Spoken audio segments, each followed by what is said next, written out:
Sa ginanap na Monday flag raising ceremony sa Campo Crame, binigyang diin ni Acting Chief PNP Police Lieutenant General Jose Melencio Nartates Jr. ang patuloy na malasakit at tapat na serbisyo ng PNP ngayong papalapit ang Kapaskuhan. Kahapon, muli nating nasubok ang galing at disiplina ng ating Philippine National Police sa ginanap na milyon peso. Ang ating pasasalamat sa mahigit 17,000 PNP personnel mula sa iba't ibang unit sa buong bansa. Your professionalism and sacrifice ensured that their right to assemble, to voice out their opinions and criticisms are upheld.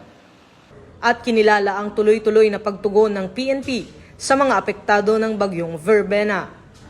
Samantala, hinihimok ni Acting Chief PNP ang kapulisan na manatiling alerto at proactive tungo sa adikaing bagong PNP para sa bagong Pilipinas. Serbisyong mabilis, tapat at nararamdaman.